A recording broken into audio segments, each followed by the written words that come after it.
ஆசீர்வதிக்கப்பட்ட நல்ல வேலைக்காக நன்றியோடு துதிக்கிறோம், ஸ்தோத்தரிக்கிறோம். கர்த்தாவே, வல்லமையினால் இடை கட்டுகிறவரே, பலத்தினால் இடை கட்டுகிற தேவனே, என்னை குணமாக்குற வல்லமையினால் என்னை மூடிக்கொள்கிறவரே, என்னை பலப்படுத்துகிற ஆவியானவரே, அப்பா எங்களை குணமாக்குகிறவரே, நன்றியோடு ஸ்தோத்தரிக்கிறோம். ஆண்டவரே, இந்த உலகம் கொடுக்கக்கூடாத சமாதானம், சுகம், பலன், ஆரோக்கியம், ஆண்டவரே ஸ்தோத்திரம், நித்திய வாழ்வு உம்முடைய கரத்திலிருந்து வருகிறதப்பா. ஆண்டவரே, ஒவ்வொருவரையும் கர்த்தர் நிரப்பி, ஒவ்வொருவரையும் கர்த்தர் ஆசீர்வதித்து, ஆண்டவரே உங்கள் பலவீனத்தில் நின்று கர்த்தர் நீங்களாக்கி விடுவித்து ஒவ்வொருவரையும் கர்த்தர் காத்துக் கொள்ளுவீராக. ஆண்டவரே, உமக்கு நன்றி அப்பா. இந்த விசேஷித்த வல்லமையினாலே ஒவ்வொருவரையும் நிரப்பி ஆசீர்வதிங்க. பெரிய காரியங்களை செய்யும். நீ பலவீன நல்ல, நீ பலவான் என்று சொல்லியிருக்கிறீர். இயேசுவே, இந்த வல்லமைக்குள் காத்துக்கொள்ளுங்க, இந்த பலனுக்குள் காத்துக்கொள்ளுங்கப்பா. ஆண்டவரே, நீ பெரிய காரியம் செய்கிற தேவன்.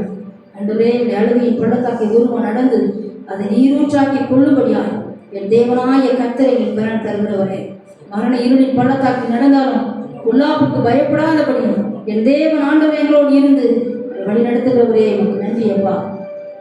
குழந்தைகளை பாதுகாத்துக் கொள்ளும், பலப்படுத்தும், பெரிய காரியங்களை செய்யும். ரட்சகர் இயேசுவின் நாமத்தில் ஒப்பு கொடுத்து ஜெபிக்கிறேன் எங்கள் அன்பின் பரிசுத்த பிதாவே, ஆமென், ஆமென். கர்த்தருடைய ஆவியானவர் நம் ஒவ்வொருவரையும் பலப்படுத்தி சிறப்படுத்தி நாளிலே வல்லமையின் ஆவினால் இடை கட்டினபடினாலே எல்லா கரையிலும் உற்சாகமாய் கட்டி தேவநாமத்தை பயன்படுத்துவோம். ஹல்லேலூயா, ஹல்லேலூயா, ஹல்லேலூயா. உற்சாக மனதுள்ள ஆவியுள்ளவர்களுக்கு கர்த்தர் பிரியமாய் இருக்கிறார். ஆமென், ஆமென், ஹல்லேலூயா.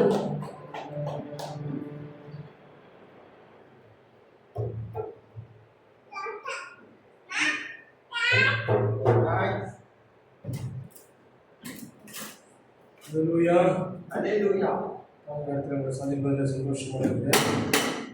இந்த வார்த்தையை தியானிக்கலாம். சங்கீதம் 35 சங்கீதம், தாவீதின் சங்கீதம். கர்த்தாவே, நீர் என் எதிராளிகளோட, நீர் என் வழக்காளிகளோட வழக்காடி, என்னோட யுத்தம் பண்ணுவர்களோட யுத்தம் பண்ணும். என் கேடகத்தையும் பரிசையும் பிடித்து எனக்கு ஒத்தாசையாக எழுந்து நின்று. அதில் சேர்ந்து வாசிக்கலாமா? சங்கீதம் 35 3வது வசனம். என்னை துன்பப்படுத்துகிறவர்களோடு எதிர்த்து நின்று ஈட்டியை ஓங்கி அவர்களை மறித்து, நான் உன் ரட்சிப்பு என்று என் ஆத்மாவுக்கு சொல்லும். என் பிராணனை வாங்க தேடுகிறவர்கள் வெட்கப்பட்டு கலங்குவார்களாக. எனக்கு தீங்கு செய்ய நினைக்கிறவர்கள் நாணம் அடைவார்களாக. அவர்கள் காற்று முகத்தில் பறக்கும் பதரை போலாவார்களாக. கர்த்தருடைய தூதன் அவர்களை துரத்துவானாக. அவர்களுடைய வழி இருளும் சறுக்கலுமாக இருப்பதாக. கர்த்தருடைய தூதன் அவர்களை பின்தொடருவானாக. முகாந்திரம் இல்லாமல் எனக்காக தங்கள் மனையை குடியில் ஒழிக்க வைத்தார்கள். முகாந்திரம் இல்லாமல் என் ஆத்மாவுக்கு படுகொழி வெட்டினார்கள். அவன் நினையாத அழிவு அவனுக்கு வரவும், அவன் மறைவாய் வைத்த மலை அவனையே கடலும். அவனே அழிவானார். என் ஆத்துமா கர்த்தரில் கடிகொண்டு அவனை ரட்சிப்பில் மறைந்திருக்கும். சிறுமைப்பட்டவனை அவனிலும் பலவானை வைக்கும். சிறுமையின் வழியே குறிக்கிறது. ஒப்பானவர் யார் கர்த்தாவே என்று எழுப்புகளெல்லாம் சொல்லும். கொடுமையான சாட்சிகள் எழுப்பி நான் அறிவாததை இடத்தில் கேட்கிறார்கள். நான் செய்த நன்மைக்கு பதிலாக தீமை செய்கிறேன். என் ஆத்மா திக்கற்று பார்க்கிறார். அவர்கள் வியாதியாக இருந்த போது ரெட்டு என் முழுப்பாய் இருந்தது. நான் உபசத்தால் என் ஆத்மாவை உத்தரப்படுத்தேன். என் சமூகம் என் மடியில் வந்தது. நான் அவனை சிநேகிதனாகவும் சகோதரனாகவும் பாவித்து நடந்து கொண்டேன். தாய்ப்போல துக்கிக்கிறவனை போல் துக்கவஸ்திரம் தரித்து தலை கவிழ்ந்து நடந்தேன். ஆனாலும் எனக்கு ஆபத்து உண்டான போது அவர்கள் சந்தோஷப்பட்டு முடினார்கள். நீசனும் நான் அறியாதவர்களும் எனக்கு விரோதமாய் கூட்டம் கூடி ஓயாமல் என்னை நிந்தித்தார்கள். அப்பத்தினாக இச்சகம் பேசுகிற பரியாசக்காரர்களுடைய செயல்படுவது என் பிள்ளைகள் பட்டடிக்கிறது. எதுவரைக்கும் இதை பார்த்துக் கொண்டிருப்பேன். என் ஆத்மாவை அடியும் எனக்கு அருமையான சபையை நான் ஜனங்களுக்குள்ளே புகழ்கிறேன். வீணாய் எனக்கு சத்துருக்களானவர்கள் என் நிமித்தம் சந்தோஷமானவர்கள் வைக்கிறவர்கள் கண் சாமல் இருப்பார்கள். அவர்கள் சமாதானமாய் பேசாமல் தேசத்திலே அமைதலாய் இருக்கிறவர்களுக்கு விரோதமாக வஞ்சகமான காரியங்களை கருதுகிறார்கள்.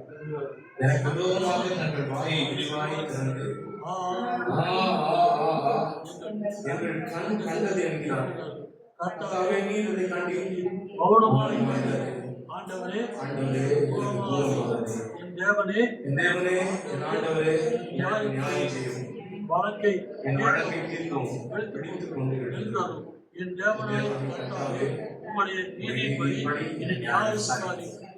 அவர்களை மகிழ விட்டாது அவர்கள்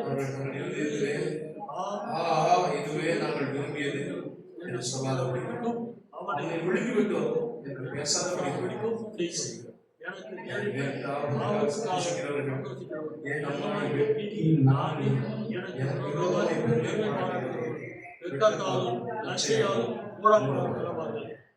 நீதி வழங்க விரும்புகிறார்கள். ஊழியக்காரனுடைய சுகத்தை மகிழ்வை உண்டாக்குகிறார்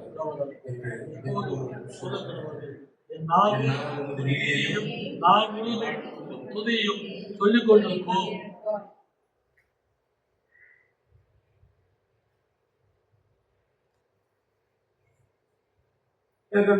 பிள்ளைகள் இந்த வார்த்தையை கொண்டு ஆண்டு பேசுவார். சங்கீதம் 35 ஆரம்பிக்கும் போது, கர்த்தாவே, நீர் என் வழக்காளிகளுடைய வழக்காளி, என்னுடைய யுத்தங்களுடைய யுத்தம். பைபிள் ஒரு பழைய புக்கு, அதை எப்போவோ எங்கேயோ படித்தோம், என்னைக்கோ யாருக்கும் எழுதப்பட்டது அப்படியாங்க. இந்த வேறு வசனம் இன்னைக்கும் நம்முடைய வாழ்க்கையில் அதிகாரம் உள்ளதாக இருக்கிறது. இன்னைக்கு நடக்கிற காரியங்களையும் பல 1000 வருஷத்துக்கு முன்பதாகவே ஆண்டவர் திட்டமாக எழுதி வச்சிருக்கு. டெல்லி சட்டமன்றத்தில் நடக்கிற போராட்டம் உங்களுக்கு தெரியும். கடந்த 20 தினங்களாக ஒத்துக்க முடியாம சாப்பிடாம ஒரு காரியத்துக்காக நம்ம இந்தியாவோட எஜுகேஷன் சிஸ்டம் சரியா இருக்கணும், அதுல சரியில்லை, இதெல்லாம் சரியா போகணும் அப்படின்னு சொல்லி போராட்டம் பண்றாரு. சோசியல் மீடியாவில் ஒரு 18 நாளுக்கு அப்புறம் தான் அது பத்தின ஒரு வைப்பு கிளம்ப ஆரம்பிச்சிச்சு, எல்லாரும் பேச ஆரம்பிச்சாங்க. நேற்று இதற்கு நான் வீடியோ பார்த்தேன். அதில் பேசுற ஒரு வீடியோ நிறைய பேர் பேசியிருந்தாங்க, நிறைய பேர் பேசியிருந்தாங்க. அவர் ஒவ்வொருத்தரும் சொன்னாங்க, 18 நாள் இப்படி ஒருத்தர் இருந்தாருன்னு எங்களுக்கு தெரியல, எனக்கும் தெரியல, உங்களுக்கு யாருக்கும் தெரிஞ்சுதான். 18 நாள் நம்ம இந்திய தேசத்துல இருக்கிற மாணவர்களுடைய நலன் மேல அக்கறை வச்சு இந்த மாதிரி ஒரு சமூக சேவை மனப்பான்மையோட ஒருத்தர் ஹங்கர் ஸ்ட்ரைக் பண்றாரு, உண்ணாவிரத போராட்டம் பண்றாரு அப்படின்னு யாருக்கும் தெரியாது. அதுக்கப்புறம் அவர் யாரு, அவர் என்ன செஞ்சாரு அப்படின்றதெல்லாம் செய்தி நிறுவனங்கள் தேட ஆரம்பிக்குது. தேட ஆரம்பிச்சதுக்கு அப்புறம் அவர் இதெல்லாம் பண்ணியிருக்காரு, என்னென்ன ஆக்டிவிட்டிஸ் எல்லாம் பண்ணியிருக்காரு, இதெல்லாம் செஞ்சிருக்கிறாரு. அங்க போய் சேரணும்னா படிக்காதவங்களா இருக்கிறவங்க தான் அவர் எடுப்பாரு. அவங்களை எடுத்து அவங்களுக்கு தேவையான கல்வி முறையை அவர் உருவாக்குறாரு. சாதனை இதெல்லாம் செஞ்சிருக்காங்கன்னு சொல்லி நிறைய காரியங்கள் நேற்றைய நேரத்தில் முந்தைய நாடுகள்லாம் பேசப்பட்டுச்சு.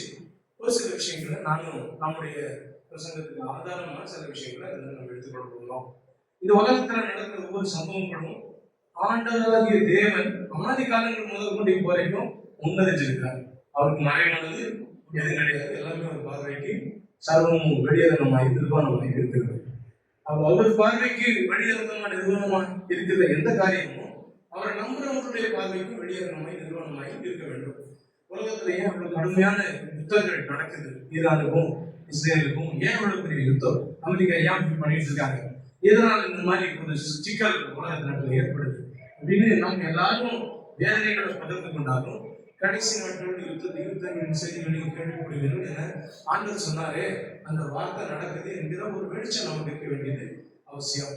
இந்த சங்கீதம் 35 சங்கீதம் ஆரம்பிக்கும் போது இப்படி ஆரம்பிக்குது, நீர் என் வழக்காளிகளுடைய வழக்காளி, என்னோட யுத்தம் உணர்வுகளுடைய யுத்தம். இந்த உலகத்துல வாழ்கிற நமக்கு பல வழக்கு இருக்கு, பல வழக்குகள் இருக்கு. நமக்கு கோர்ட்ல போற கேஸ் மட்டும் கிடையாது, நம்மளை பத்தி ஒவ்வொரு இடத்துலயும் பார்த்தா ஒவ்வொரு வழக்கு.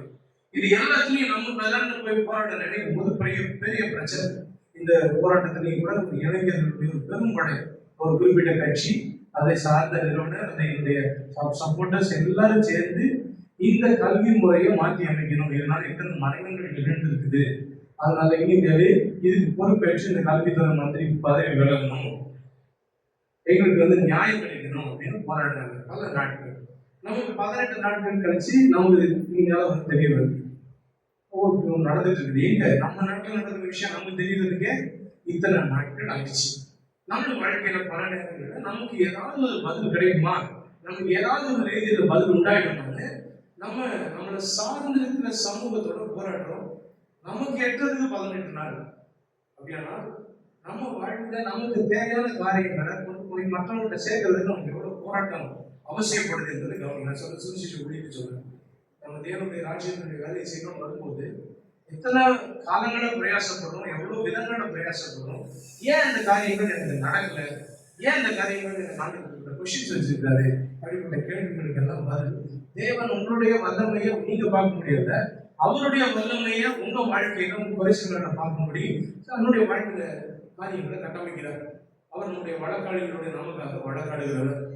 நம்ம அவரோட இருந்தா அவர் நம்மளோட இருப்பார். அவரோட நம்ம இல்லைன்னா அவர் நம்மளோட இருக்க மாட்டார். அவரோட நம்ம இருந்தா நம்ம அவரோட இருந்தா நான் அழைத்து சொல்றேன், நம்ம அவரோட இருந்தா அவரோட இருந்தா அவர் நமக்காக வழக்காடுவார். எந்த கேஸ்ல யார் அப்பீல் ஆகிறாங்கன்றதை பொறுத்து அவங்களுக்கு அந்த வெயிட்டேஜ் முகூர் நூத்தகி அப்படின்னு வழக்கறிஞர் இருந்தாங்க. அவங்க எந்த கேஸ்ல அப்பீல் ஆனாலும் அவங்க தான் வின் பண்ணுவாங்கன்ற ஒரு ஸ்டாட்டிஸ்டிக்ஸ். அவங்க ஒரு கேஸ்ல போய் அப்பீல் ஆகிறதுக்கு எத்தனையோ பெரிய தொகை கேட்பாங்க. ஆனால் நமக்கு வளர்ற ஒவ்வொரு வழக்கையும் வழக்காடுறதுக்கு ஆண்டவர் நம்மகிட்ட எவ்வளவு சார்ஜ் பண்ணணும் யோசிச்சு பார்க்க. நம்ம வர அத்தனை காரியத்துக்கு நமக்காக வழக்காடுறதுக்கு, நம்ம சைட்ல பேக்கப் பண்றதுக்கு நம்மகிட்ட எவ்வளவு சார்ஜ் பண்ணா தகும், எவ்வளவு பண்ணாலும் தகும். ஆனால் அவர் சார்ஜ் பண்றது இல்லை. ஏன்னா அவர் நம்மளை நேசிக்கிறார், அவர் நம்மளை விசாரிக்கிறார், அவர் நம்மளை காப்பாற்றுகிறார், அவர் நம்மளை ஆதரிக்கிறார், அவர் நம்மளை உருவாக்குகிறார், அவர் நமக்கு வழி காண்பிக்கிறார். நம்ம வாழ்க்கையின் வழக்குகள் என்னென்ன வழக்கா இருந்தாலும் சரி, நம்ம சுயபலத்தில் போகும்போது அவ்வளவு போகாது. அது ஏதோ பாருங்க, இளைஞர் படம், பெரிய படம், போர் படம் கிளம்புறாங்க. பட் இளைஞர்களுடைய போர் படையினுடைய எல்லா இளைஞர்களுக்கும் இந்த வீடியோ வழியாக கொடுக்க வேண்டும். என்னன்னா நம்முடைய சுயபலத்தில் ஓடும்போது ஏதோ கொஞ்ச நாள் ஓடலாம், ஆனால் ஒரு நாள் அது ஸ்டக் ஆகிடும், அதுக்கப்புறம் போக முடியாம. நம்ம தேவனுடைய வேலையை சாருங்கிறது ரொம்ப முக்கியமானது. தேவனுடைய பேலன் அவரை நம்புகிற ஒவ்வொருவருக்கும் கொடுக்கப்பட்டிருக்கிறது, அவரை விசுவாசிக்கிற ஒவ்வொருத்தருக்கும் கொடுக்கப்பட்டிருக்கிறது. அவர் முதல் அப்படியே வெளியில போயிட்டு இருந்தேன், நடந்து போயிட்டு இருந்தப்ப ஒரு ஐயாவை பார்த்தேன். அவர் அந்த சைட்ல இருந்து பொறிகளில் வியாபாரம் பண்ணிட்டு இருந்தார். ஸோ அந்த வழியில் ஒரு பாட்டில் உடஞ்சு கிடந்தது, அதை எடுத்து போட்டுட்டு ஏதாவது பேசிக்கிட்டு இருக்கும்போது நீங்க சர்ச்சினுடைய காரியங்கள் அவர்கிட்ட விளக்க ஆரம்பிச்சேன். நான் நிச்சயமா வரேன் ஐயா அப்படின்னு சொன்னாரு. அதுக்கப்புறம் வரல. நம்ம ரட்சிக்கப்பட்டதுக்கு நம்ம என்ன செய்ய வேண்டும், நம்ம ஏதாவது ஒன்று மெனக்கணுமா, நம்ம ஏதாவது ஒன்று கஷ்டப்படணுமா அப்படின்னு கேட்டா நம்ம ரட்சிக்கப்பட விசுவாசிக்க வேண்டும். நம்ம வாழ்க்கையில விடுதலையாக்கப்பட என்ன செய்ய வேண்டும், விசுவாசிக்க வேண்டும். நம்ம வாழ்க்கையில நல்லா இருக்க என்ன செய்ய வேண்டும், விசுவாசிக்க வேண்டும். நம்ம வாழ்க்கையில நமக்கு இருக்கிற வழக்குகள் தீர என்ன செய்யணும், விசுவாசிக்க வேண்டும். சபை வளர என்ன செய்யணும், விசுவாசிக்க வேண்டும். நீங்க விசுவாசிக்கிறது உங்க வாழ்க்கையில நீங்க காணும்போதே இல்லை. 18 வருஷமா பெரும்பாடு ஸ்திதி, நான் இயேசுவின் வஸ்திரத்தை எப்படியாவது போய் தொட்டால் அவர் அந்த தொட்டா நான் சுகமாயிடுவேன்னு இருக்கிறதுல எண்ணி போய் தொடுறேன். முதல்ல தொடுறது இல்லை, முதல்ல எண்ணுறது. நம்ம குறைவா எண்ணிக்கிட்டு நம்ம நல்லா வாழணும்னா அது ஆகாத காரியம். பக்கத்துல சொல்லுங்க, கொஞ்சம் நினைச்சிட்டு நிறைய வாழ முடியாது. உங்களை நீங்க குறைய பார்த்து நிறைய வாழ முடியாது. உங்களை நீங்க பலவீனனா பார்த்து சொல்லுங்க, உங்களை நீங்க பலவீனனா பார்த்து வேலைவான வாழ முடியாது. உங்களை நீங்க தனிமையான பார்த்து தேவனுடைய தயவு பெற முடியாது. தேவனுடைய தயவு எல்லாருக்கும் உண்டாயிருக்கிறது, அதை நீங்க நம்பணும், விசுவாசிக்கணும். அப்ப அந்த தயவு உண்டாகும். போன வாரத்துல ஒரு குறிப்பிட்ட சூழ்நிலையில எனக்கு காலை இதாயிடுச்சு, கவனிச்சிருக்கீங்கன்னா தெரியும். அப்போ இது என்ன சொல்றாங்கன்னு தெரியலையே அப்படின்னு சொல்லிட்டு ஹாஸ்பிட்டலில் போய் கட்டு போட்டா புதிய அளவு ஒரு கிராக் வந்துருச்சு, இது சரியா வரதுக்கு 6 மாசம் கிட்ட ஆகும், உங்களுக்கு சுண்டு வரல பாதி போயிடுச்சு, அதை போற எடுத்து வச்சு தச்சுங்க. ஸோ இதெல்லாம் நடந்திருக்கு. இது முன்னாடி நான் அப்படி பின்னாடி கோமல் நிலைக்கு போயிட்டேன். என்ன நடந்துச்சுன்னு எனக்கு தெரியாது. முடிச்சு பாருங்க, வீடு இருக்கிறேன், நாம இன்னும் ஏதோ வேலை செய்து கலந்து வச்சிருக்கேன். நான் உங்களுக்கு சொல்றேன், போன வாரம் பிரசங்கம் பண்ணிட்டு போனேன். அந்த பிரசங்கத்துக்கு எத்தனை பேருக்கு போன வாரம் நேற்று வரைக்கும் அந்த பிரசங்கத்துக்கு பிரயோஜனம்னா உங்க வாழ்க்கையில தேவனுக்கு ஏற்ற காரியங்களை செஞ்சிருக்கிறீங்க. உங்களை நீங்க தற்பரிசோதனை பண்ணி பாருங்க. இந்த வாரம் பிரசங்கம் பண்றோம், அடுத்த வாரம் பிரசங்கம் பண்றோம், அடுத்த வாரம் பிரசங்கம் பண்றோம். வெறும் பிரசங்கமா இருந்து பிரயோஜனம் ஒண்ணும் இல்லை. உட்காந்து கேட்டு போயும் பிரயோஜனம் இல்லை. இதை கேட்டு இதை எண்ணத்துல ஏற்றுக்கொண்டு கீழ்ப்படிச்சு அதை வாழ்க்கையில அபியாசப்படுத்தும் போதுதான் நன்மை. இல்லைன்னா எந்த பலனும் யாருக்கும் இல்லை, உங்களுக்கும் இல்லை, எனக்கும் இல்லை. என்ன சார் வந்தீங்களா, என்ன பாஸ்டர் வந்தீங்களா, அவ்வளவு பேச்சு வருது. இதுல எந்த பிரயோஜனமும் இல்லை. நம்ம எப்ப இந்த வார்த்தையை நம்புறோமோ அப்ப அந்த வார்த்தை நம்மள பலன் செய்யும். நம்ம நம்பாத வார்த்தை, நம்ம விசுவாசிக்காத வார்த்தை நமக்கு எந்த பிரயோஜனத்தையும் தராது. புரிஞ்சு கொள்ளணும். வழக்காடுகளுடைய வழக்காடுகிறவர் யாரு வழக்காடுறவர்? பகுதிக்கு பின்னாடி நல்லா சொல்லுது. அந்த பகுதியினுடைய கடைசி வசனம், முதல் வசனம் 37வது 35வது சங்கீதத்துடைய 27, 28. என் நீதி வழங்க விரும்புகிறவர்கள் சொல்லுங்க, என் நீதி வழங்க விரும்புகிறவர்கள். நம்முடைய பிரசங்கங்கள்ல பெரும்பாலும் நான் 2 விஷயங்கள் பேசுறேன். ஒன்று who we are in Christ. கிறிஸ்துவ கூட நான் யாராக இருக்கிறேன், கிறிஸ்துவ கூட நீங்க யாரா இருக்கிறீங்க. நீங்க யாருக்குன்னு கேட்டா உங்க பேர் சொல்லுவீங்க, உங்க அப்பா அம்மா பேர் சொல்லுவீங்க, உங்க குடும்பம் சொல்லுவீங்க இல்லையா, உங்க வழக்கம் சொல்லுவீங்க.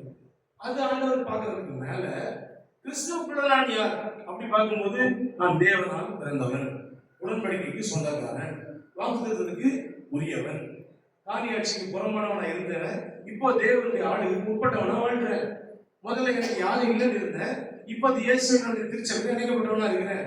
முதல்ல எனக்கு எந்த நம்பிக்கையும் இல்லை, ஆனா இப்ப எனக்கு எல்லா நம்பிக்கையும் உண்டாயிருக்கிறது. எனக்கு புரியுது. கிறிஸ்துவுக்குள் நாம் யாராக இருக்கு. இந்த அடையாளம், இந்த உலக பிரகாரமான அடையாளத்தை மேற்கொள்ளணும். நான் இயேசுக்குள்ள, இயேசு கிறிஸ்துவுக்குள்ள இந்த உலகத்துல யாரா இருக்கிறேன் என்கிற இந்த அடையாளம், நம்ம வாழ்க்கையின் அடையாளத்தை சொல்லுங்க. காதலிச்சு போயிடுவாரு, ஆர்னடிச்சு போயிடுவாரு, பூரா காக்கணும் போயிடுவாரு. சொல்லுங்க, எனக்கு உரித்தான தனிப்பட்ட அடையாளத்தை நீங்க சொன்னாலும் உங்களுக்கு ஒரு பிரயோஜனம் இல்லை, சொன்னா பிரயோஜனம்.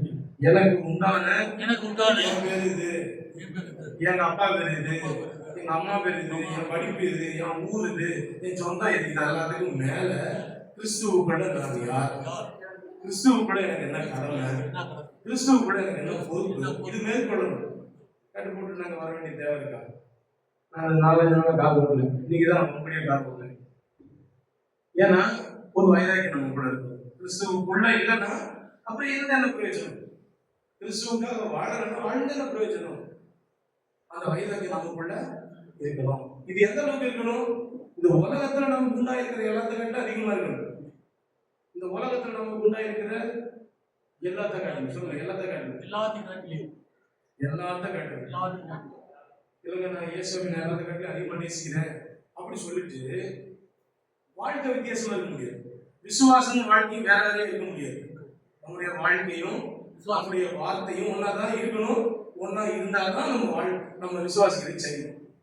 நம்ம உள்ள ஒண்ணு, வெளியில ஒண்ணு, அப்படியே ஆவியில நினைச்சு அந்நிய பாஷையில குதிச்சுட்டு அதுக்கப்புறம் 24 மணி நேரம் வாழ்நாளெல்லாம் எப்படி வாழ போறணும் அப்படின்ற ஏக்கத்துல வாழ்றோம்னா அது சரியில்லை. நம்ம ஆவியில நிறைவுள்ள வாழ்க்கை வாழ்றோம்னா வாழ்க்கையும் நிறைவுள்ள வாழ்க்கையா இருக்கும். அதை நம்ம நம்புறீங்க? ஆவியில நிறைவா இருந்து வாழ்க்கையில் எப்படி குறைக்க முடியும்? இது சரியில்லாத ஒரு அனுமானம். ஆவி உற்சாகம் உள்ளது, மாம்சம் பலவீனம், அது இருந்து போடும். எனக்குள்ள இருக்கிற ஆவியும் அல்ல, என் மூலமா கிரியை செய்யறேன். என் மூலமா கிரியை செய்யறேன்னா அந்த ஆவிக்குள்ள தேவன் தந்திருக்கிற உற்சாகத்துக்கு தான் என்ன மரியாதை, எதுக்கு அந்த உற்சாகம் தரணும்? ஆவிக்குரிய ரீதியில அந்த உற்சாகம் உண்டாக வேண்டியது அவசியம். அம்மா சொன்னாங்க, நான் வந்து இறங்கினதுக்கு அப்புறம் புதுப்பட்டி அருண் வீட்டுக்கு போனேன்.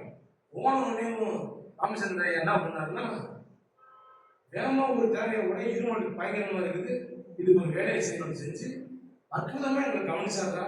நான் சொன்னேன், கர்த்தருடைய நாமம் மகிமைப்படுத்தும். நான் ஒன்று புரிஞ்சுக்கிறேன். வரலாம் என்ன கேட்டாங்க, ஃபர்ஸ்ட் நீங்க வந்தாதான் நான் வருவேன், எனக்கு என்னை தேடி வரையா ஆண்டவர் தேடி வரையாமான்னு கேட்டேன். கொண்டு இருந்து வர்றாங்க, ஆண்டவர் தேடி வந்தேன்னா நான் வந்தா என்ன வராட்டேன், நான் என்ன பெரிய ஆண்டவர் பெரியவரா இருக்கு. நான் எங்களை யாராவது என்ன பின்னாடி வந்துருக்கா? யாரும் பின்னாடி போகணும், ஆண்டவர் பின்னாடி. அவர் பின்னாடி போக கற்றுக் கொடுக்கறதுனால என் பின்னாடி ஆட்டோமேட்டிக்கா வர கூட்டத்தை ஆண்டவர் வச்சிருக்காரு. இப்படிலாம் பிரசங்கம் பண்ண யாரும் வருவாங்க?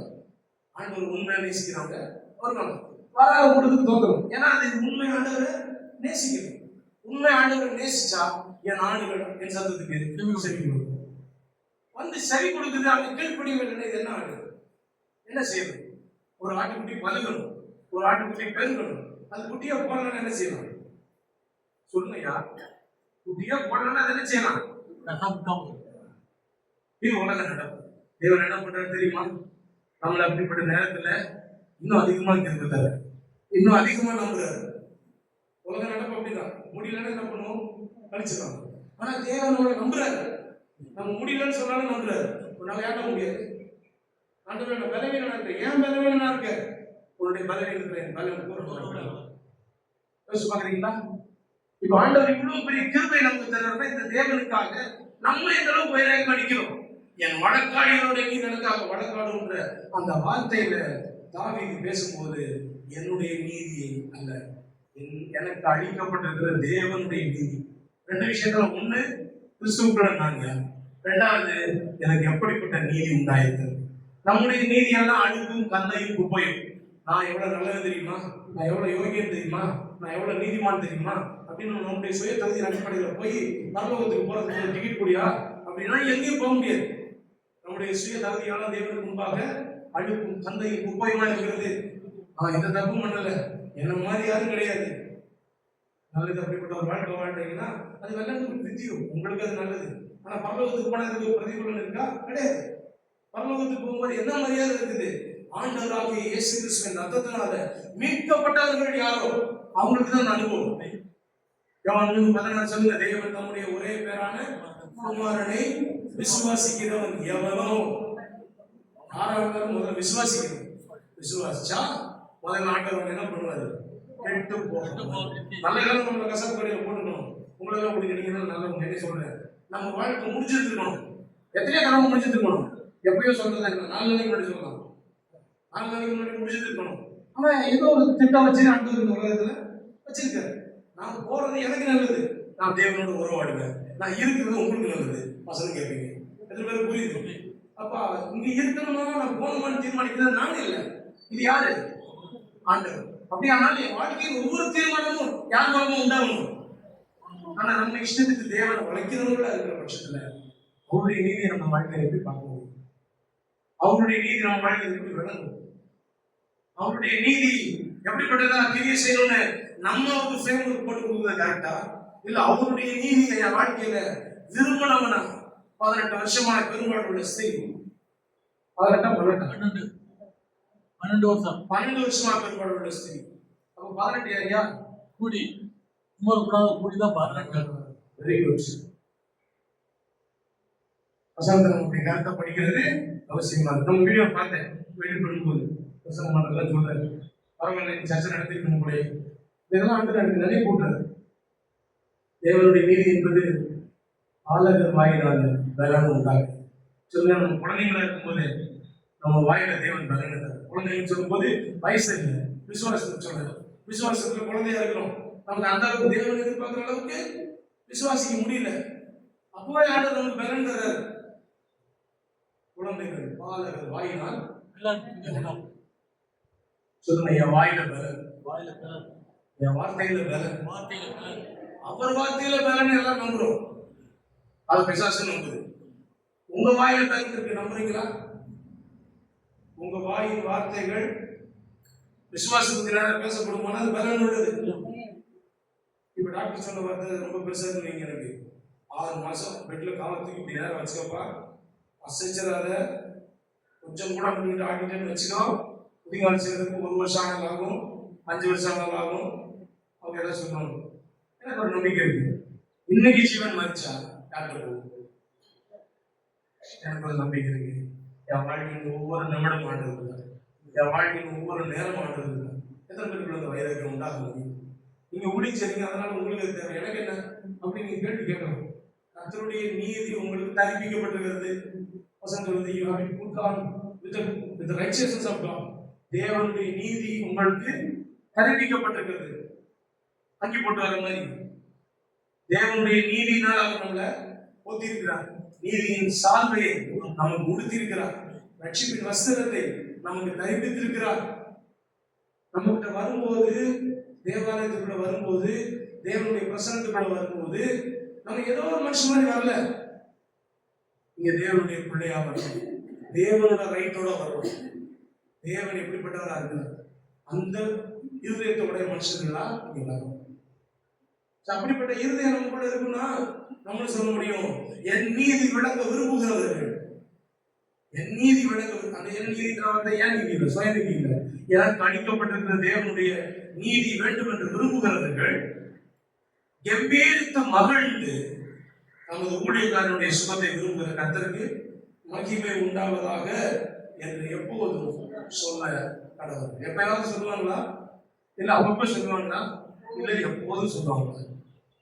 வசனத்தை பார்த்து வாசிங்க. எப்போதும். எப்போதாவது ஆண்டவர் கீழ்ப்படியலாமா? ஞாயிற்றுக்கிழமை மட்டும் கீழ்ப்படியலாமா? இல்ல வருஷத்துக்கு ஒரு தடவை கீழ்ப்படியலாமா? இல்ல இயன்ற நேரத்துல கீழ்ப்படியலாமா? அல்லது எப்போதும் கீழ்ப்படியலாமா? நம்புறவங்க சொல்லுங்க. எப்போதும். ஏன்? அப்பதான் அவர் நமக்காக வழங்காடுவார், அப்பதான் அவர் நமக்காக பேச முடியும். எப்போதும் பட்சத்தில் இருக்கு, நீங்க வலது பட்சத்தில் இருக்கு, எல்லாம் வலது பேச்சு செய்யுங்க. ஆண்டவரே, இது எப்போதும் பசங்க சொல்லுறாங்க, ஆண்டவரே நம்ம கண்ணீரை துடைக்கிறேன். கண்ணீரை துடைக்கிறதுனா நம்ம கண்ணீரை துடைக்கணும் எவ்வளவு கிட்ட இருக்கணும், கிட்ட இருந்தா தான் கண்ணீரை துடைக்க முடியும். அவர் என் கண்ணீரை துடைக்கிறாருன்னா அவர் எப்படி எங்க இருக்கிறாரு? எப்போதும் என் பக்கத்துல இருக்காரு, எப்போதும் அவர் என் வலது பக்கத்துல இருக்காரு.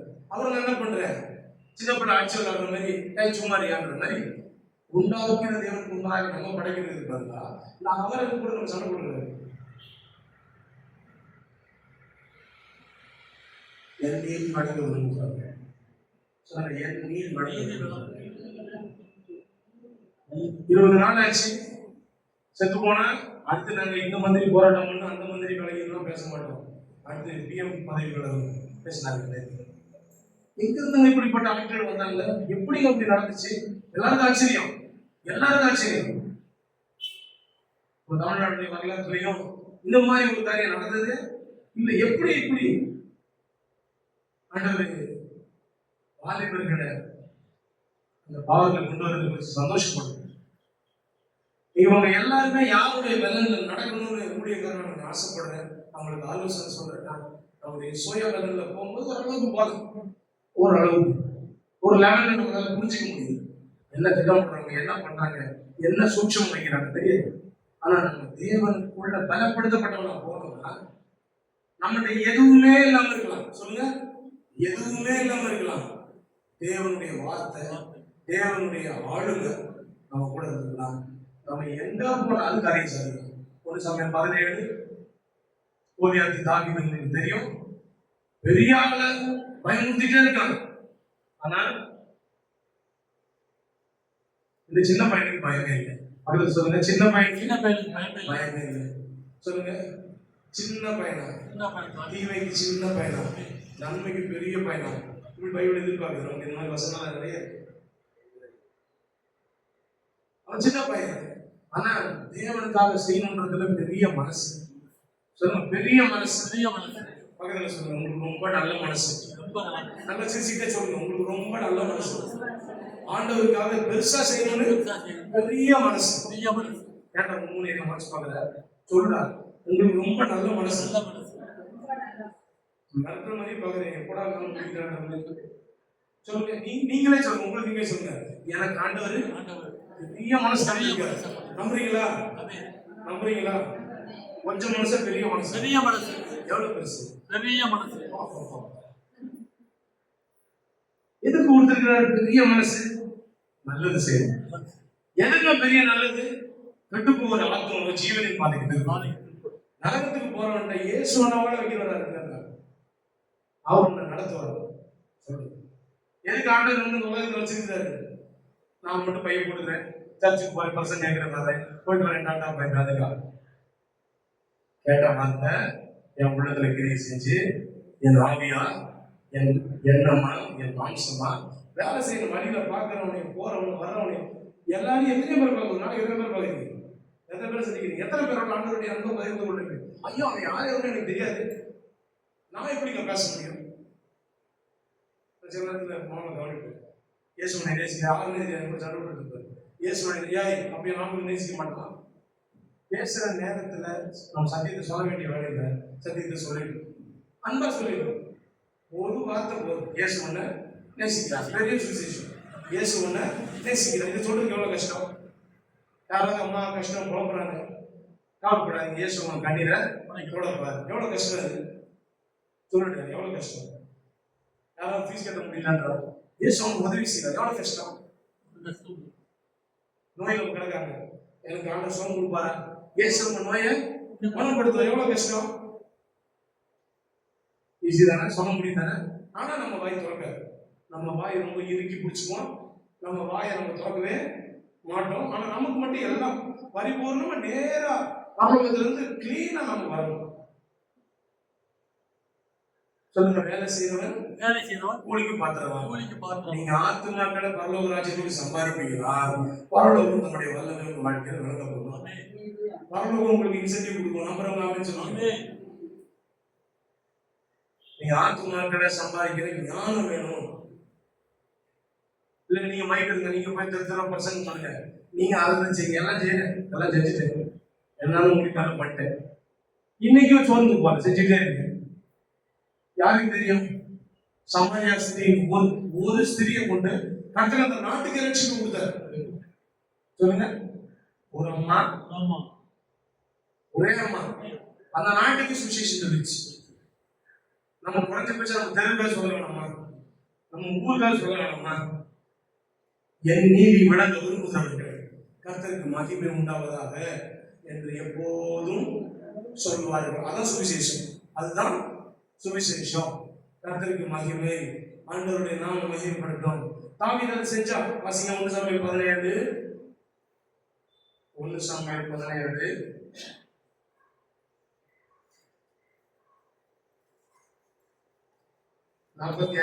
அதற்கு தாவீது பெலிஸ்தரை நோக்கி, நீ பட்டயத்தோடும், சொல்லுங்க, பட்டயத்தோடும் ஈட்டியோடும் கேடகத்தோடும் என்னிடத்தில் வருகிறாய், நானும் நீ நிந்தித்த இஸ்ரவேலுடைய ராணுவங்களின் தேவனாகிய சேனைகளுடைய கர்த்தரின் நாமத்திலே உன்னிடத்தில் வருகிறேன். சொல்லுங்க, சேனைகளுடைய கர்த்தரின் நாமத்திலே.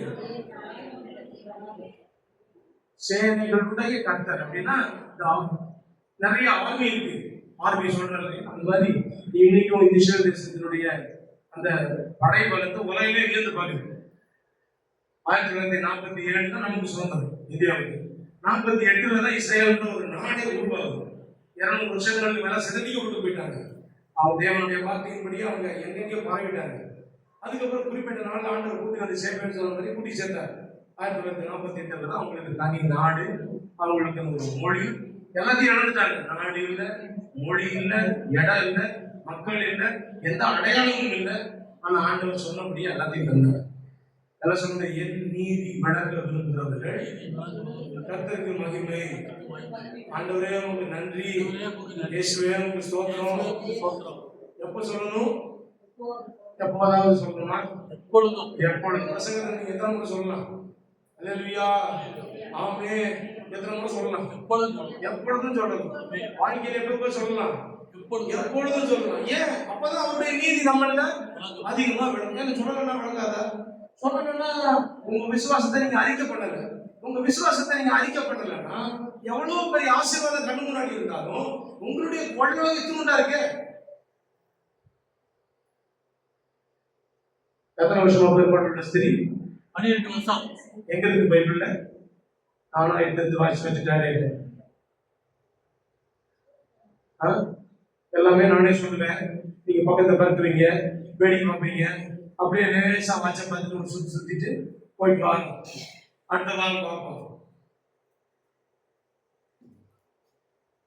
எங்க இருக்கு? பழைய ஏற்பாடுல இருக்கா? புதிய ஏற்பாடுல இருக்கு. பாரியை முடிச்சிட்டீங்க. எங்க இருக்கு? அப்போஸ்தலர்கள் இருக்கா? வெளிப்படுத்தல் இருக்கா?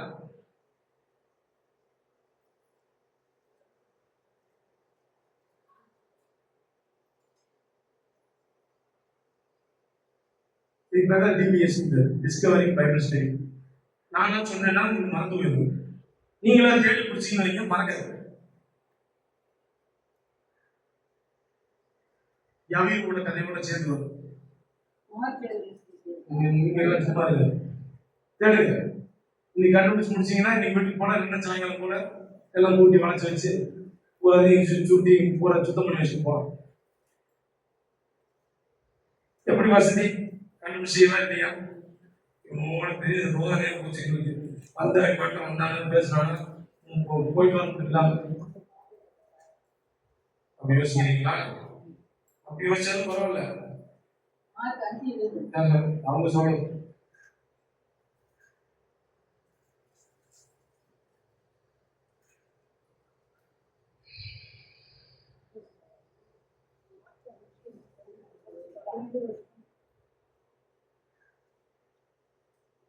மார்க்கு 5:25. சரி, கண்டுபிடிச்சிங்க. இந்த மார்க் மட்டும் இருக்கா? இப்போ அடுத்த பக்கம் போங்க. ஒண்ணு கண்டுபிடிச்சா உண்மான் இல்லாம இனி அடுத்து வேற கொடுக்குறானே, அப்படி திட்டிகிட்டே போங்க. இப்ப எங்க பாத்தீங்க? மார்க் 5:25.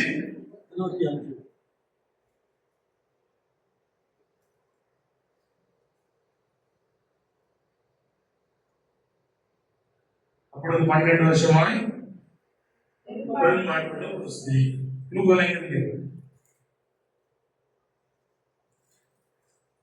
எடுத்து படிக்கலாம்.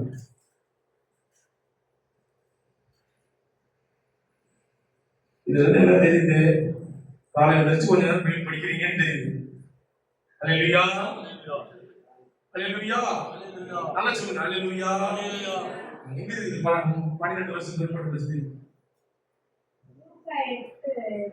லூக்கா 8ஆம் அதிகாரத்துல 43வது வசனம்.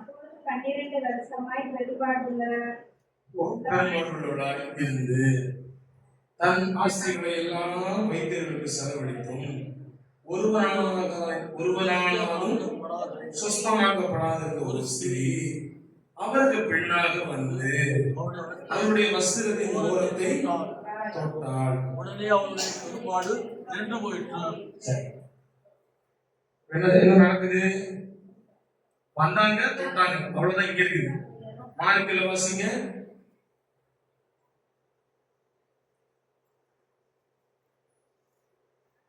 மார்க்கு 5:25, 25, 26, 27. அப்பொழுது 12 வருஷமாய் பெரும்பாடுள்ள ஒரு ஸ்திரீ அநேக வைத்தியர்களால் மிகவும் வருத்தப்பட்டு மிகவும் வருத்தப்பட்டு நிறைய டாக்டர்ஸ் காசு கொடுத்துச்சாங்க. எத்தனை வருஷமா கொடுத்துருக்காங்க? 12 வருஷம் கொடுத்துருக்காங்க. கொடுத்து முடிச்சு தனக்கு உண்டானவர்களை எல்லாம் செலவழித்தோம். பக்கத்துல சொன்னா எல்லாத்தையும் செலவழிச்சோம். சோகம் இல்லை. அதிக வருத்தப்படுகிற போது சற்றாகிலும் குணமடையாமல் அதிக வருத்தப்படுகிற போது யாரோ ஒருத்தர் சொல்லி இருக்கிறாங்க, இந்த இயேசு ஒருத்தர் இருக்காரு, அவரை நீ போய் பார்த்தனா உனக்கு எப்படிப்பட்ட நோய் இருந்தாலும் சுகமாயிடும் அப்படின்னு யாரோ சொல்ல கேட்டிருக்கிறாங்க. யார் கேட்டாங்க? 12 வருஷம் பெரும்பாடு உள்ள ஸ்திரீ கேட்டிருக்காங்க. அதனால அங்க போறாங்க. அங்க போய் இயேசுவை குறிச்சு கேள்விப்பட்டபடியே நான் அவருடைய வஸ்திரங்களை யாரும் தொட்டால் சுஸ்தமாவே என்று சொல்லி ஜனக்கூட்டத்துக்குள்ளே அவர் பின்னால வந்து அவருடைய வஸ்திரத்தை தொட்டார். சொன்னது ஃபர்ஸ்ட் வந்துச்சா, தொட்டது ஃபர்ஸ்ட் வந்துச்சா? அத வசனத்தை மறுபடியும் வாசிங்க. முதல்ல இயேசுவை குறிச்சு கேள்விப்படுறாங்க. ஐயா அம்மா அங்க போங்க, சில்காரெட்டி இருக்கும், இந்த சில்காரெட்டி கிடைக்கல ஒரு சர்ச் இருக்குது, அங்க போனீங்கன்னா இயேசுவை பத்தி சொல்றாங்க அப்படின்னு கேள்விப்பட்டு வந்தீங்களா? கேள்விப்பட்டு வந்துட்டீங்க. வந்ததுக்கு அப்புறம் இப்ப என்ன செய்யணும்? நான் அவருடைய வஸ்திரங்களை ஆகிலும் தொட்டால் சொஸ்தமாவே அப்படின்னு சொன்னாங்க. சொல்லி அப்புறம் ஜன கூட்டத்துக்குள்ள போய் அவருக்கு பின்னாக வந்து அவருடைய வஸ்திரத்தை கூட்டத்துல நிறைய பேர் தொட்டிருப்பாங்க. ஆனா வேற யாருக்கும் வேலை செய்யல. ஆனா இந்த மாதிரி மட்டும் வேலை செஞ்சிச்சு. எப்படி வேலை செஞ்சிச்சு? விசுவாசம். என்னத்தை விசுவாசிச்சாங்க? ஆண்டவர் குணமாக்குவார் விசுவாசித்தாங்க. எப்ப குணமாக்குவார் விசுவாசிச்சாங்க? அவருடைய வஸ்திரத்தை யாரும் நான் தொட்டால் சொஸ்தமாவேன்னு சொன்னதை விசுவாசிச்சாங்க. இந்த வார்த்தையை நல்லா கவனிங்க. வஸ்திரத்தை தொட்டதை விட முக்கியம், வஸ்திரத்தை தொட்டா நான் சுகமாவேன்னு சொன்னாங்க. சொன்னாங்க வாயில. இன்னைக்கு உங்களுக்கு தேவை என்னன்னா, நான் சர்ச்சுக்கு வந்துட்டேன், சர்ச்சுக்கு வந்தது நிமித்தம் நிமித்தம். ஆண்டவரை ஆசீர்வதிங்க ஆமென். அப்படின்னு உங்க வாய் சொல்லுச்சுன்னா, அந்த சொல்றத கர்த்தர் கனம் பண்ணுவார். ரிசீவ் பண்றவங்க ஆமென் சொல்லலாமா? ஆமென். நான் நல்லா இருப்பேன் அப்படின்னு நான் சொல்ற வெறும் வார்த்தை இல்லை, நான் இயேசுவ நம்பிக்கை வந்திருக்கிறேன், அவர் என் வாழ்க்கையை கட்டுவார் அப்படின்ற அந்த வார்த்தையை தேவன் சொல்லுவாங்க. இதுக்கு ஒப்பனையா இருக்கிற இன்னொரு இடத்துக்கும் போயிடலாம். யோவான்ல இருக்கிற 5வது அதிகாரம் 38 வருஷம் அவர் பட்ட படிக்கையா இருக்காரு. 38 தானே இருக்கு. 38. இது 12, அது 38. அது 38. சீனியாரிட்டி எவ்வளவு சீனியாரிட்டி இருக்கு பாருங்க. யோவான் 5 வெரி குட். இது சொன்ன உடனே இப்ப பெருமாள் ஸ்திரீனா உங்களுக்கு என்ன ஞாபகத்துக்கு வரணும்? மார்க்கு 5, லூக்கா 8 இதெல்லாம் ஞாபகத்துக்கு வரணும். ஏன்னா பிரியாணி சமைக்கணும்னா என்ன வேணும் நமக்கு? உடனே லிஸ்ட் போடுறோம் இல்லையா? அந்த மாதிரி கறி ஒரு 5 கிலோ எழுதுறீங்களா? அந்த மாதிரி முதல்ல எடுத்தோன்னு எழுதணும். லூக்கா 8, மார்க்கு 5. இதெல்லாம் யாரும் ஒருத்தருக்கு எங்கேயும் நடந்தது இல்லை. என்னுடைய ஆண்டவர் இப்படிப்பட்ட அற்புதங்களை சரித்திரத்தில் செஞ்சிருக்காருன்னா அவர் எனக்கு செய்ய வல்லவரா இருக்கிற விசுவாசம். ஆமென். மெடிக்கல் படி நான் நிக்கிறது சாத்தியம் இல்லை. ஆமாவா? நிக்க கூடாது. ஆமாவா? நீங்க மெடிக்கல் இருக்கு. நம்ம புரிஞ்சுக்கணும், விசுவாசம் என்பது இந்த உலகத்தோட ஸ்டாண்டர்டுக்கு கீழே கிடையாது. இந்த ஸ்டாண்டர்டுக்கு எப்பவுமே மேல. சொல்லுங்க, எப்பவுமே மேல. நான் நம்புறது, எனக்கு நம்புறது அப்படின்னு நீங்க உங்களை நம்புறதை விட தேவன் உங்களுக்கு வாக்கு பண்ணியிருக்கிறது நம்புவீர்களானா? எதையோ ஒன்று நம்பிட்டு ஆனாலும் நம்புற ஆண்டவர் செய்யணும் அப்படி இல்லை. அதுக்கு பேர் வேற, அதுக்கு பேர் கூட்டு விசுவாசம். நான் எனக்கு வேணும், எனக்கு இது நடக்கணும், ஆண்டவரே நான் இதை செஞ்சே ஆவேன், அது இல்லை.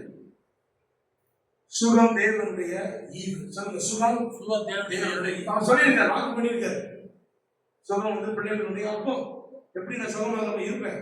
அதனால உங்க சரீரத்துல என்ன பலவீனம் இருந்தாலும் நீங்க இந்த வார்த்தையை விசுவாசி சொல்லுங்க. எவ்வளவு லட்சத்தில் கேட்கிறாரு பாருங்க. அப்பா இவ்வளவு பெரிய கஷ்டம் வந்துச்சு, இந்த கஷ்டத்துல நீ சுகமாக்கிட்ட. சுகமாக்கப்பட்ட பின்பு அவர் சொல்றாரு, தண்ணியை கலக்கனா அங்க கதை என்னன்னா ஒரு குளம் இருக்குது, அந்த குளத்தை கலக்கணும். அந்த தேவதூதன் வந்து கலக்குறாரு. அந்த கலக்கிற குளத்தை கொண்டு போய் யாராவது இறக்கனா முதல்ல யார் இறங்குறாங்களோ அவங்க சுகமாயிருவாங்க. அவங்களுக்கு எவ்வளவு வியாதி இருந்தாலும் சுகமாயிடும். இந்த ஜனங்கள் எல்லாம் எப்படி பார்த்து பழகிட்டாங்க? ஆண்டவரை பார்க்கறதுக்கு பதிலா குளத்தை பார்க்க ஆரம்பிச்சிட்டாங்க. யாராவது வந்து கலக்குவாங்க. நம்மளோட வாழ்க்கையில நம்ம நிறைய நேரத்தில் எதிர்பார்த்துட்டு இருக்கோம், யாராவது வந்து நமக்காக கொஞ்சம் கலக்குவாங்களா, யாராவது வந்து நமக்காக கொஞ்சம் உதவி செய்வாங்களா.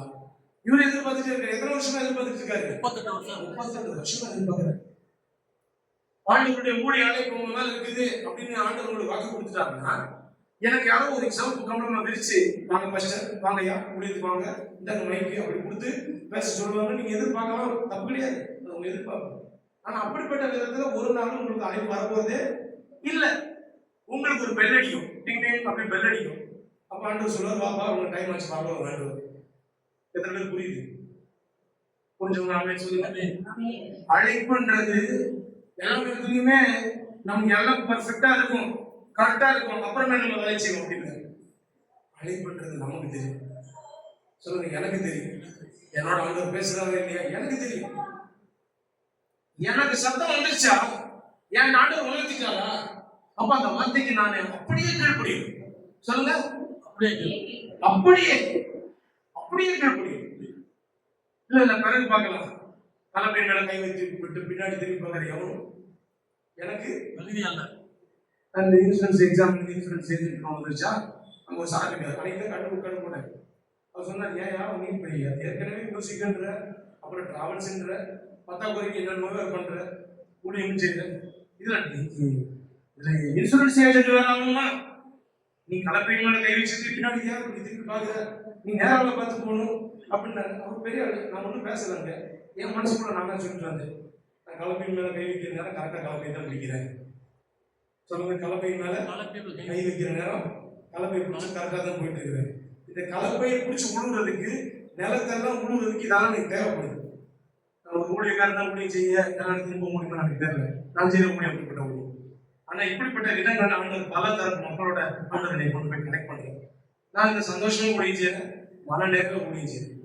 நான் ஒண்ணு அறிஞ்சிருக்கிறேன், இப்படி கேட்டுக்கிறாங்கல்ல, ஏன் நிச்சயம் நமக்கு ஒரு கஷ்டம் இருந்தா எத்தனை பேர் குழந்தை இருப்பாங்க, நம்மளை விமர்சிக்க எத்தனை பேர் நமக்கு ஆதரவுல இருப்பாங்க. இந்த கட்டை பார்த்து 2 விதமா பேசுறது, என்ன பண்ணி தொலைஞ்சாலும் இப்படி வந்துருச்சு அப்படி பேசுற கூட்டம் இருக்கும். இன்னொரு பக்கம் ஐயோ பாருங்க அப்படின்னு நினைக்கிற கூட்டம் இருக்கும். 2 விமர்சனமுமே நமக்கு எந்த பதிலையும் கொண்டு வராது. நம்முடைய விசுவாசம் தான் நமக்கு ஆதரவு. எத்தனை பேர் நம்புறீங்க? நம்மளை நேசிக்கிறவங்க நமக்கு எப்பவும் ஆதரவா இருப்பாங்க, அதுக்காக ஆண்டவர் தோத்துரும். நம்மளை விரோதிக்கிறதுக்கு ஒரு கூட்டம் எப்பவுமே இருக்கும், அதுக்காகவும் தோத்துரும். ஏன்னா அவங்க தான் நம்மளை முன்னோக்கி தட்டுறவங்க. நம்ம யாரும் எப்படிப்பட்ட விரோதிகளை பார்க்க வேண்டிய தேவையில்லை. நன்றி ஆண்டவரே, கோலியாத்தை முன்னாடி வச்சுது, அதனாலதான் தாவீதுக்கு அவனுடைய பலமே தெரிஞ்சு. அது வரைக்கும் அவனுக்கு தெரிஞ்சிருக்காது, நான் இவ்வளவு பெரிய ஆளை வீழ்த்த முடியும்ன்றது அவனுக்கே தெரியாது.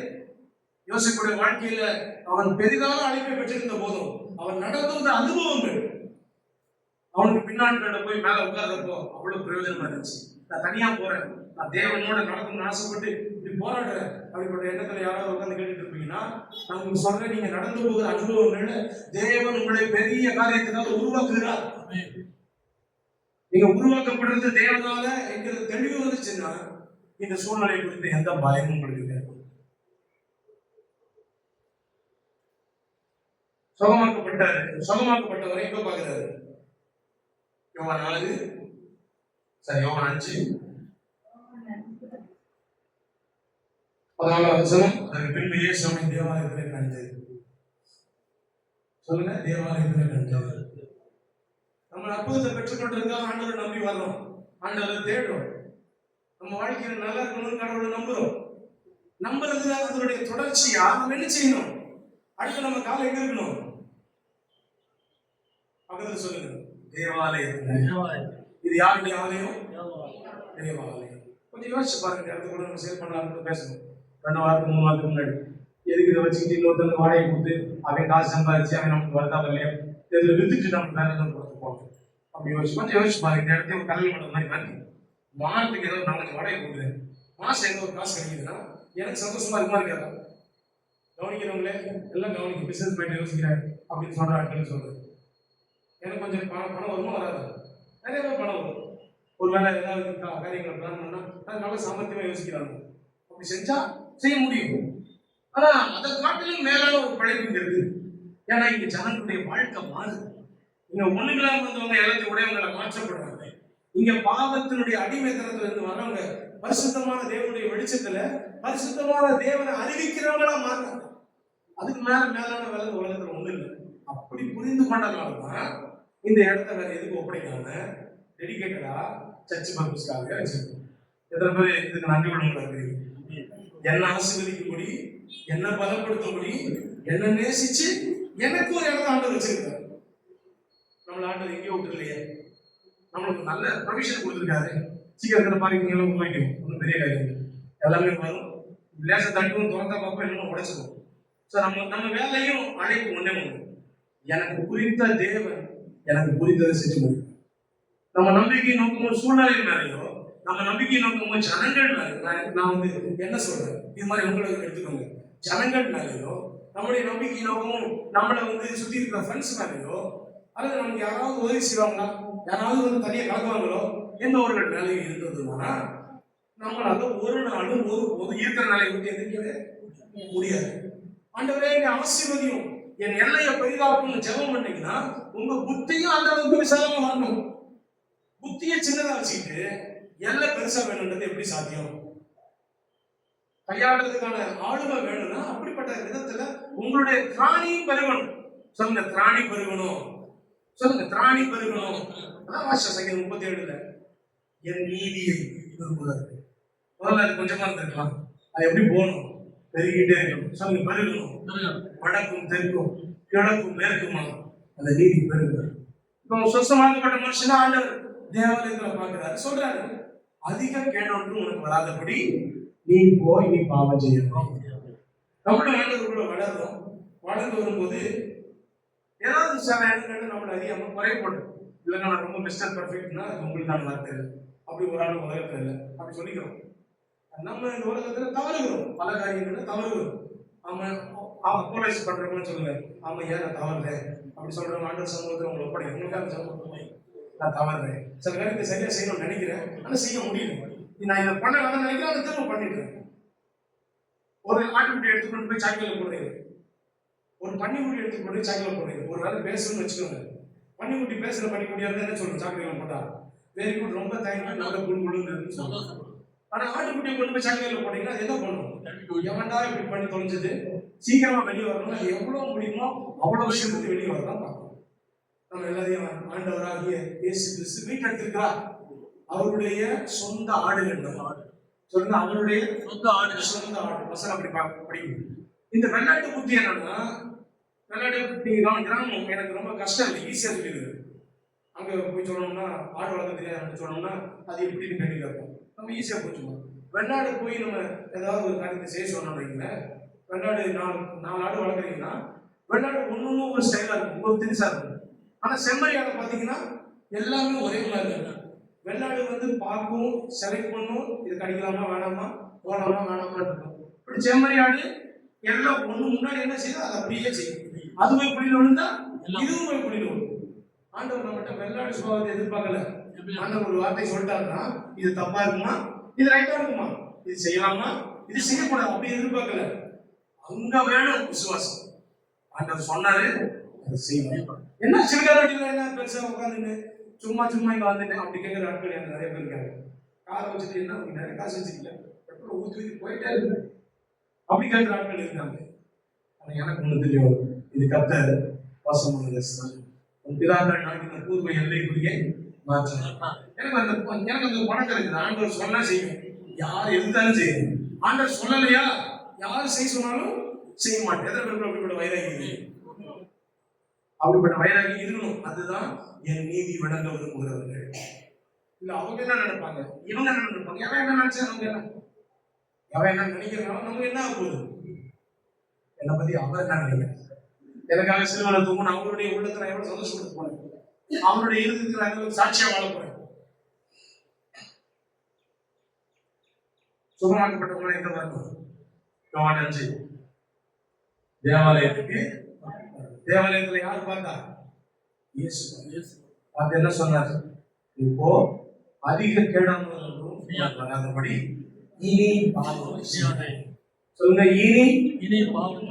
நீங்க சொல்ற எந்த பாவமும், இந்த உலகத்துல சம்பந்தப்பட்ட எந்த பாவமும், அதோட லெவல் எவ்வளவுனா ஒரு குறிப்பிட்ட எல்லையை வரையறுக்கணும். தேவனுடைய அழைப்பை பெற்ற நாம், தேவனுடைய மகத்துவங்களை உணர்ந்தனா, அதை பத்தி பேசலன்னா, அதை பத்தி சொல்லலன்னா, அதை பத்தி அறிவிக்கலன்னா அது ரொம்ப பெரிய மோசம். அவர் இப்படி எழுதுறாரு, சுவிசேஷத்தை அறிவிப்பது என்ன விழுந்த கடமை. நம்ம வந்து காலை கடமை எப்படி செய்யறோமோ அது மாதிரி நம்ம ஒவ்வொரு நாளும் ஆண்டவரை குறித்து பேசணும், எப்பொழுதும் பேசணும். நம்ம பேச வேணும்ன்ற இடத்துல பேசுறது இல்லை, பேச வேணான்றதெல்லாம் பேசணும். பக்கத்துல சொல்லுங்க, வேணான்றத செய்யணும், செய்யணும்ன்றத செய்ய மாட்டேன். இப்பவும் செய்யறோம்னா இங்கேயும் செய்ய முடியாது. நம்ம ஒண்ணு புரியணும், தேவனுக்குள்ள நான் வளர்றேன்னு வரும்போது அவர் எனக்கு சொல்ற காரியத்துல நான் பணிய வேண்டிய இடத்துல பணிகிறது அவசியம். என்னால எல்லாம் முடியும், என்னால எல்லாம் பார்த்துக்கலாம் அப்படின்னு நினைக்கிற இறுதியமே நான் சொல்றேன், ரொம்ப நாள் மாட்டி கூடாது. ஒரு இடத்துல வந்து மாட்டிக்குவோம், அப்ப யாராவது உதவி நிற்க முடியுமான்னு ஏங்குவோம், எந்த உதவி நோக்கிலாம்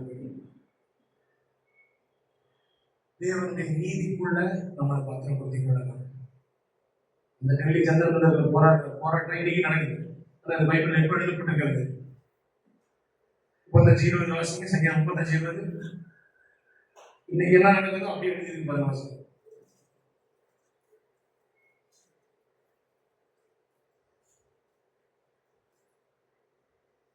அவர்கள் சமாதானமாய் நடக்குதா? சமாதானமாய் பேசாமல் தேசத்திலே அமைதலா இருக்கிறவர்களுக்கு விரோதமாய் வஞ்சகமான காரியங்களை கருதுகிறார்கள். எவ்வளவு நாளுக்கு கருத முடியும்? தேவனுடைய நீதி வழங்குற வரைக்கும். தேவனுடைய நீதி வழங்கத்தக்கதாக நம்முடைய வாழ்க்கை தேவனுக்குள்ள இருக்குன்னா நம்மளுடைய நீதி வெளிச்சுதான் வழங்க முடியும். முதல் வசனம் 18 மகா சபையிலே உண்மை துதிப்பேன், ஜனங்களுக்குள்ளே உண்மை புகழ். ஆண்டவர் பெரிய சர்ச்சை தருவாரு, அந்த சர்ச்சில் இந்த வசனம் முன்னாடி எழுதி போடுவோம். மகா சபை எத்தனாயிரம் பேர் உட்கார சர்ச் இருந்தா நல்லா இருக்குன்னு ஆசைப்படுறீங்க? 10,000 பேர் ஒரு 10,000 பேர் உட்காரும். அப்பதான் நல்லா இருக்கும். இப்ப எல்லை ஆட்கள் பிரிக்கிறது. இனி எவ்வளவு பேர் பெருசா இருந்தா நல்லா இருக்கும்? லட்சக்கணக்கில் ஆட்கள் உட்கார மாதிரி இருந்தா நல்லா இருக்கும். சொல்லுங்க, மகா சபை உண்மை துதிப்பு. எதுக்குங்க அவ்வளவு போற்றுதல் குறித்தாங்க? திரளான ஜனங்களுக்குள்ளே புகழ். ஏன் அவ்வளவு புகழ்ச்சி குறித்தாங்க? இந்த உலகம் நம்மளை பயன்படுத்தி தூக்கி போட்டுரும்.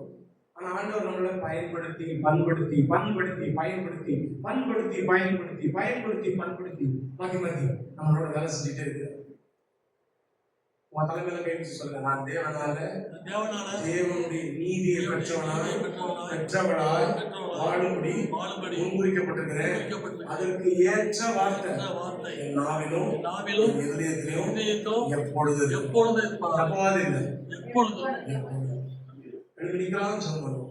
அந்த ஒருத்தர் இதை எங்களோட பேசின நல்ல வார்த்தைகளுக்காக அவங்க விஷயமான வார்த்தைகள் பலவீனத்திலே பூர்ணமாய் பலனை உருவாக்கப்படுவதனுடைய வார்த்தைகள்.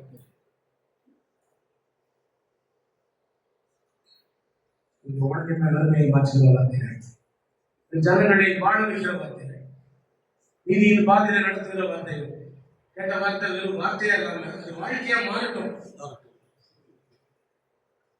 தேவனுடைய நீதியில நடக்கிறவர்களை நடக்கும். விரும்புறதை விரும்ப, எதிர்க்கிறதை எதிர்க்க. இந்த தாயகம் இருக்கிற அத்தனை பேர் மேலும் இன்னும் அதிகமாக காரணங்களை கலந்து கொண்டதை விரும்ப. இந்த வார்த்தைகள் வழி காண்பித்திருக்கிறதை நான் விசுவாசிக்கிறேன், நாவில் அறிகிறேன். அவர்கள் வாழ்க்கையில் இருக்கிற சகல சூழ்நிலைகளிலும் அந்த அதிகாரம் உள்ளவர்களாக வாழ்க்கிறதா ஆண்டவருடைய பாதுகாவலர்கள் கொண்டாங்க. ஜெபிக்கிறோம். ஜெபிக்கிறோம் நல்ல கலந்து எடுத்துக்கொண்டும் நம்மளுடைய வார்த்தையை அறிக்கை செய்து கொடுக்கும். கவர் வேணும்னு நினைக்கிறீங்கன்னா பின்னாடி ஒரு கவர் இருக்கு, அதை எடுத்து உங்களோட பெயர், அட்ரஸ், உங்க பெயர் ரிக்வெஸ்ட் எல்லாம் எழுதி போடலாம். மற்றபடி நம்ம எல்லாரும் கர்த்தருக்கு என்று கொடுக்கணும். சரி சொல்லலாம். கர்த்தரின் மேய்ப்பராக ஆட்சி அடையும்.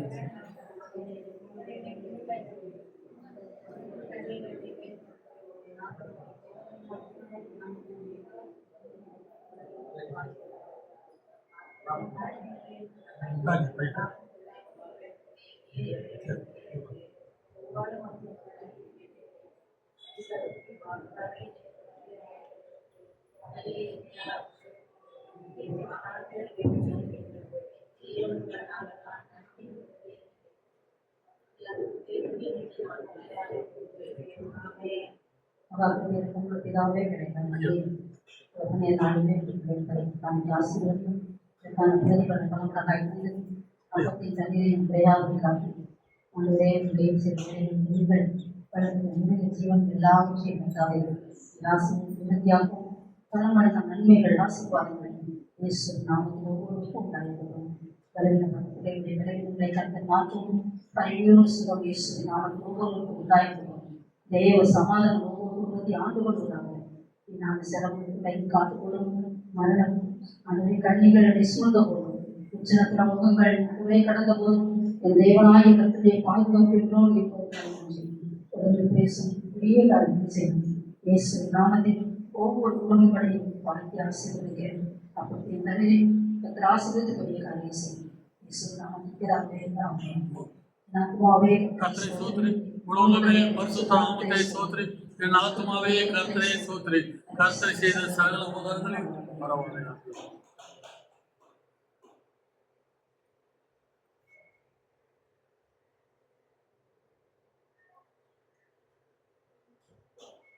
கர்த்தர் உங்களை ஆசீர்வதிக்க கடவுள். கர்த்தர் தம்முடைய திருமுகத்தை கண்ணில் பிரசனமாக்கி உங்கள் மேல் கிருபையாக இருக்க கடவுள். கர்த்தர் உங்களுக்கு என்றென்றைக்கும் சமாதானத்தை ஆசீர்வாதத்தை கட்டளையிடுவார்கள். நம்முடைய கர்த்தராகிய இயேசு கிறிஸ்துவின் கிருபையும் பிதாவாகிய தேவனுடைய அன்பும் பரிசுத்த ஆவியுடைய அன்பினையும் என்றும் என்றும் எப்பொழுதும் உங்களை பிள்ளைகளையும் ஆசீர்வதிப்பாராக. ஆமென், ஆமென்.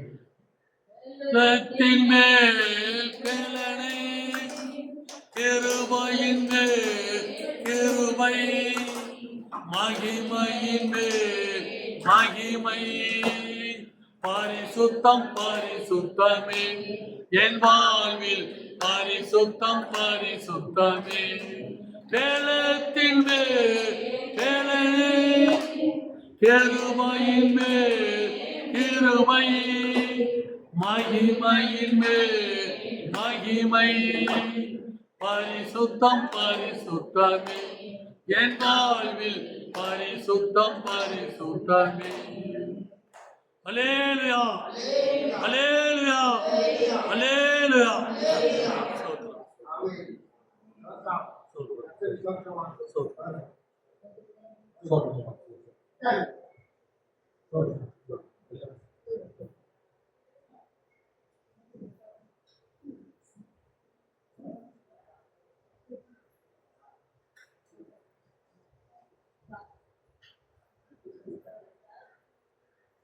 எல்லாருக்கும் சோத்திரம்.